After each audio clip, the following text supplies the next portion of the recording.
President Trump and Chairman Kim emerge from those doors. We've been listening to Chris Wallace. He's going to stick here. Jim Carafano, I understand, is also in Washington live right now. Jim, I wonder about your thoughts at this hour as we see all of this unfold. Right. So Chris made a great point. So we already know we're not going to get too little, which is here's a commemorative coin and we're out of here, right? So it's not a nothing burger. That's good. The concern at this point is we don't want too much in a signing statement. So, for example, saying, well, the war is over. That's a really bad idea because everybody will walk out of there with what's your interpretation of the war being over, right? And the North Koreans could use that for all kinds of excuses for all kinds of things. What we want is a statement that says we are starting on a process. That's the most successful outcome, and that'll be great. Two challenges for North Korea. One is, having committed to that process, they cannot play rope-a-dope with Trump. So they cannot say, well, 3 months from now, we don't like things are going, we're going to test a few more missiles. He will see that as a betrayal. The whole thing will die. The other thing is, even if Kim commits to a process to do all the kinds of things Chris talked about, which they will have to do, he also has to figure out, how do I make my country work, right? How do I use the access that I'm getting to the West to make this country succeed? And on that point that Jim makes, Chris, you and I have been here in Singapore for a few days. You were here a little longer getting ready for Fox News Sunday.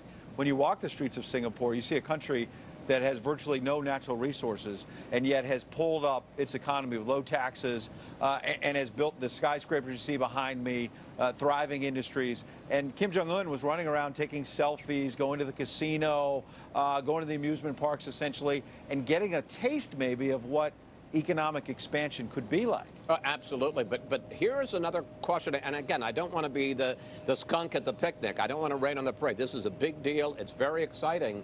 But one of the questions that I have is, and I suspect it'll be a calculation from Kim, this is a big plus for him, the very fact that he was sat in a room with the most powerful man in the world, the President of the United States. He's dealing with the South Koreans. One of the things that brought him to the table was the maximum pressure campaign. I've got to think he's going to go back to Pyongyang and see, without giving anything away, have I, in effect, destroyed the maximum pressure campaign? Are the Chinese going to start dealing with me now? Are the South Koreans going to start dealing with me now? President Moon of South Korea very invested in it, and he may want to look and calculate whether or not he's able to achieve everything he wants without making a nuclear deal. Not saying that's going to happen, but I think that would be a calculation that the Kim regime will want to make and see, and that'll take some time. Jim Carafano, what do you think about Chris's point?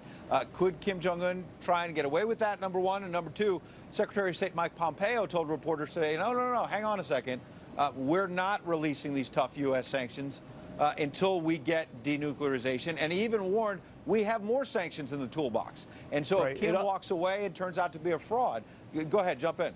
Yeah, no, it all falls apart if maximum pressure is off the table. The great thing about maximum pressure is it protects America's vital interests. We don't want Kim to be able to directly threaten us, and we don't want a war in Northeast Asia. So the combination of missile defense, nuclear deterrence, our conventional deterrence with our allies, and the heavy sanctioning, it keeps Kim from being a real strategic threat. That has to remain in place until we have walked well down this path. And if it doesn't, this all falls apart. Chris, I was struck by something else that Kim Jong-un said. His interpreter, our audio picked up a little bit where among the things, there's been 3 or 4 walks in the park, essentially, and handshakes that we've seen.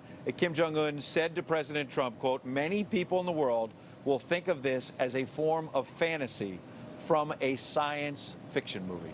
Well, let's be honest, we kind of, as I watched it today to see these two men who spent a year lobbing verbal missiles at each other, an aging dotard, I had to look up what that meant, little rocket man, suicide mission, fire and fury, to see the two of them actually together was quite extraordinary. And we can't in any way underestimate or understate how dramatic the very fact of this meeting is. Now, it's not enough just that they meet. As we say, the key is going to be what process follows from Singapore. Chris, pardon me. Now, there's an official who just put up 2 fingers as if it's a 2-minute warning. We got to be careful. We're sticking with facts and not speculation. But typically, at an event like this, you hold up 2 fingers, 2 minutes till the leaders come out. That is the international language, right? a press handler is 2 minutes. Hang on, Chris. The other international sign of 2 fingers is peace. Yeah, I don't think that's what he was saying. He wasn't saying pieces at hand. Jim, I'm obviously going to rudely interrupt you if the president and the chairman emerge, but react to what Chris just said. Well, you know, this is, I think, where people have kind of misinterpreted Trump all along. Strategic leadership is rhetoric and action. It's what you say and what you do. Nobody would remember Woodrow Wilson's speech about the day of infamy if we didn't go off and fight World War II. Obama gave this awesome speech in Cairo. Nobody can remember a word of it because we went forth and did nothing. So you have to look at what Trump actually does, not just the rhetoric, and that's often lost. And if you actually look at what this administration has done, this is why this guy could do diplomacy and the other guys couldn't. They all say, well, we could have met with Kim, but they had no leverage. This president has leverage because he actually put a strategy in place which forces Kim to deal with him in a way that he has to actually come to the table.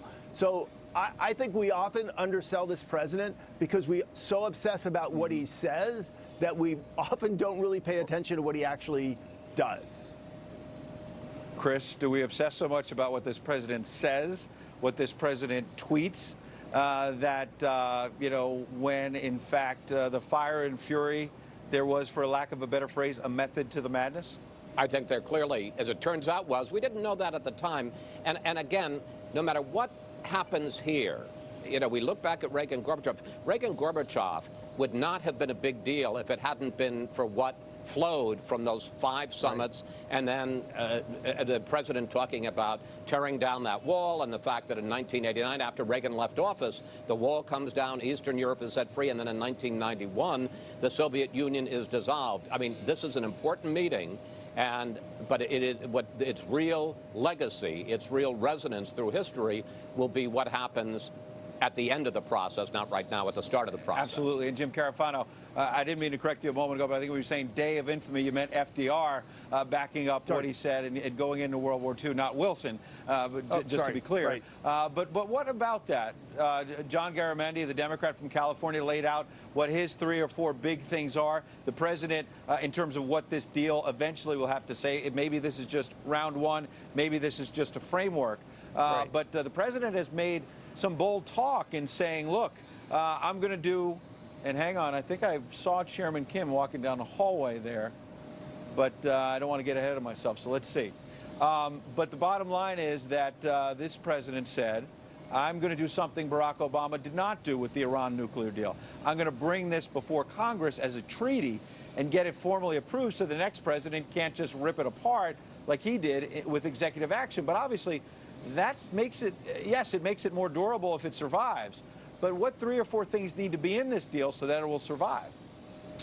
Well, it is important that it's a treaty. It's particularly important when you're dealing with North Korea, who has a very, very long track record of basically playing rope-a-dope and this deal not meaning what you think it says it does. We have a long track record on this. And the great thing about a treaty is you sit down and you specify very, very specific things like, what do you mean by the Korean Peninsula? Because the reality is North Korea, the United States, we have a different interpretation of what the Korean Peninsula means. When they say denuclearization, they mean all the nuclear weapons everywhere on the planet. They include facilities like Guam and Japan as something that are part of this debate. So getting all this on paper is incredibly important. So defining what does the end of the Korean War actually mean? What does the end of hostilities actually mean? What does denuclearization actually mean?